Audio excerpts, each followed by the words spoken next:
Baik, Assalamualaikum warahmatullahi wabarakatuh. Alhamdulillahirrabbilalamin. Wassalatu wassalamu ala asrafil anbiya'i wal mursalin wa ala alihi wa sahbihi ajma'in, amma ba'du. Alhamdulillah, segala puji syukur kehadirat Allah Subhanahu wa ta'ala yang telah memberikan rahmat serta hidayahnya sehingga kita diberikan nikmat sehat, nikmat iman, serta nikmat Islam, sehingga kita bisa berkumpul di kajian ini dalam keadaan sehat walafiat.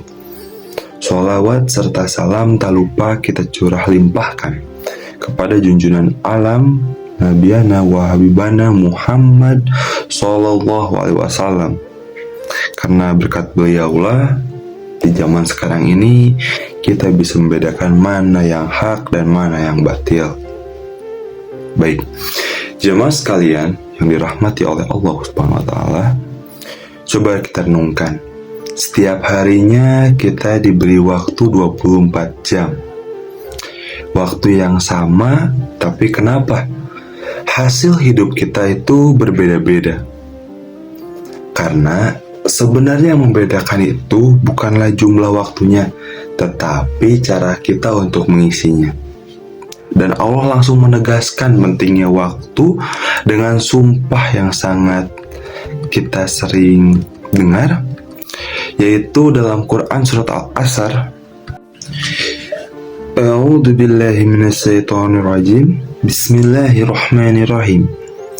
Wal asri, demi masa, innal insana lafi husri, sungguh manusia berada dalam kerugian, illal ladzina amanu wa amilus solihati wa tawassaw bil haqqi wa tawassaw bis sabr, kecuali orang-orang yang beriman, yang beramal solih, yang saling menasihati dalam kebenaran, dan yang saling menasihati dalam kesabaran. Dalil ini pendek, mudah dihafal, tapi isinya subhanallah sangat luar biasa ya teman-teman. Jemaah sekalian, di surah ini Allah langsung bersumpah demi masa. Artinya apa sih? Allah ingin kita tuh sadar bahwa waktu itu bukan sekedar jam yang berdetak, tapi hidup kita sendiri. 1 detik lewat itu bukan angka yang hilang, tapi umur kita yang berkurang. Ibnu Mas'ud pernah berkata, "Aku tidak menyesali sesuatu seperti penyesalanku terhadap 1 hari yang berlalu, di mana amalanku tidak bertambah di dalam." Subhanallah. Nah, kemudian dari ketiga ayat Al-Asr tadi, ada 4 syarat supaya hidup kita ini termasuk ke dalam orang-orang yang tidak merugi. Yang pertama adalah memiliki keimanan. Iman ini adalah pondasi hidup gitu. Iman itu bukan sekedar hanya tahu, tapi diyakini, dibenarkan, dan dijalankan. Iman itu adalah yang membuat kita itu mempunyai arah dan tujuan hidup. Selanjutnya ada amal solih. Amal solih ini adalah bukti dari poin pertama tadi, yaitu iman. Jadi simple, iman tanpa sebuah amal itu bagaikan pohon tanpa buah. Nabi SAW pernah bersabda, sebaik-baiknya orang, sebaik-baiknya manusia adalah yang paling bermanfaat bagi manusia lainnya. Hadis riwayat Ahmad. Artinya amal solih itu luas teman-teman, ya. Bisa bantu orang tua, jaga sholat, kemudian hormat kepada orang tua, bahkan senyum sekalipun.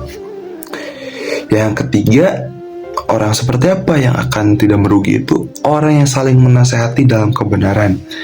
Kadang kita tahu mana yang benar, tapi kita tuh lupa untuk mengingatkan.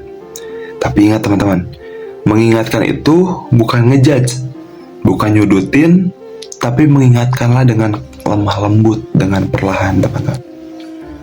Yang keempat adalah menasehati dalam kesabaran teman-teman. Ini yang berat, Karena hidup itu kan gak selalu lurus teman-teman. Kadang banyak cobaannya. Imam Syafi'i pun pernah berkata, seandainya manusia merenungkan surat Al-Asr, niscaya sudah cukup untuk mereka. Arti dari perkataan Imam Syafi'i di sini, artinya surat itu sudah cukup untuk jadi petunjuk hidup kita. Sudah cukup jadi implementasi kehidupan kita. Sudah cukup jadi pengingat kehidupan kita bahwasanya kita itu tidak abadi di sini, teman-teman. Kita harus memanfaatkan waktu sebaik mungkin. Jadi gunakanlah waktu untuk beribadah, beramal solih, dan juga untuk mendekatkan diri kepada Allah, teman-teman.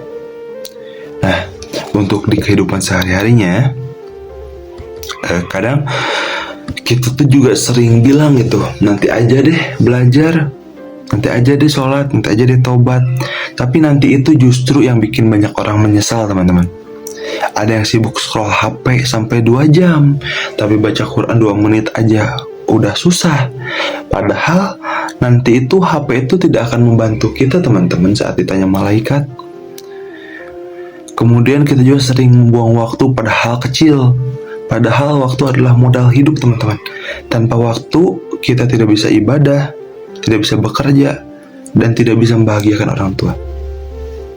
Maka jamaah sekalian, kalau hari ini kita masih diberi hidup, berarti Allah masih memberi kesempatan kedua untuk memperbaiki diri.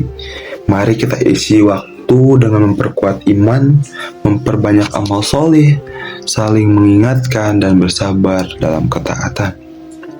Karena waktu itu seperti pedang. Kalau kita tidak memotongnya dengan amal, maka ia akan memotong kita dengan penyesalan, teman-teman.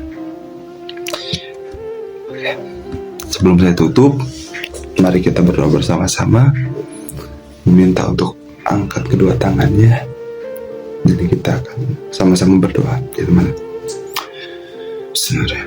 Ya Allah, berkahilah waktu kami, hidup kami dalam kebaikan, jauhkanlah kami dari kesia-siaan, dan jadikanlah sisa umur kami lebih baik dari umur kami yang telah lalu, ya Allah. Amin, amin, ya Allah, ya Rabbal Alamin.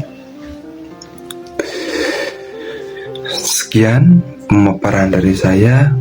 Mohon maaf bila masih banyak kekurangan, karena saya adalah makhluk yang mungkin hilaf juga, karena kesempurnaan hanya milik Allah. Akhir kalam, Assalamualaikum warahmatullahi wabarakatuh.